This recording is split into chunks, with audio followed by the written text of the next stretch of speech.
ஒரு பையன் இருந்தான். அவனுக்கு ஒரு கனவு இருந்தது. டிஎன்பிஎஸ்சி எக்ஸாம் கிளியர் பண்ணணும், கவர்மெண்ட் ஜாப் வாங்கணும். அதுக்காக வருஷங்களா படிச்சான். காலை சீக்கிரம் எழுந்து ராத்திரி லேட்டா தூங்காம டெஸ்க்ல files of question papers, highlight பண்ற நோட்ஸ், கண்களில் நம்பிக்கை. ஆனா முதல் அட்மட்டலையும் ஃபெயில், இரண்டாவது அட்மட்டலையும் ஃபெயில், மூன்றாவது அட்மட்டலையும் ஃபெயில். ஒவ்வொரு ரிசல்ட் நாளும் அவன் கையில மார்க் ஷீட் இல்ல, மனசுல மட்டும் கனமான சுமை. சுற்றி இருந்த எல்லாரும் சொல்ல ஆரம்பிச்சாங்க, டிஎன்பிஎஸ்சி உனக்கு செட் ஆகாது, இவ்வளோ வயசாச்சு, பிரைவேட் ஜாப் போய் செட்டில் ஆகு. அந்த வார்த்தைகள் அவனை உடைக்க முயற்சிச்சது. ஆனா அவன் ஒரு விஷயம் புரிஞ்சான். ஃபெயில் ஆனது திறமை இல்லைன்னு அர்த்தம் கிடையாது, ப்ரிப்பரேஷன் இன்னும் போதலன்னு மட்டும்தான் அர்த்தம்.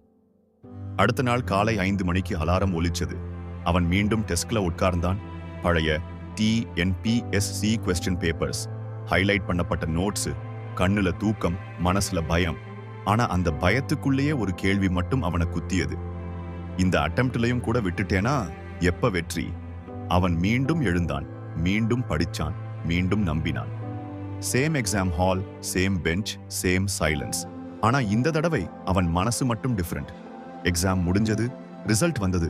அந்த மார்க் லிஸ்ட்ல அவன் பேர் இருந்தது. அந்த ஒரு நிமிஷம் அவன் நினைச்சான், 3 தடவை ஃபெயில் ஆனதால இன்னைக்கு இந்த வெற்றி இனிமையா இருக்கு. இப்ப சொந்தக்காரங்க, பக்கத்து வீட்டுக்காரங்க, பெற்றோர்கள் எல்லாரும் பாராட்டுறாங்க. டிஎன்பிஎஸ்சில வெற்றி ஒரு அட்டெம்ப்ட்ல வராது. ஆனா நம்பிக்கையை விடாதவனுக்கு கடைசி அட்டெம்ப்ட் தான் வெற்றி. நன்றி. Cosmic 786 like, share, comment and subscribe பண்ணுங்க உண்மையான கதைகளுக்கு.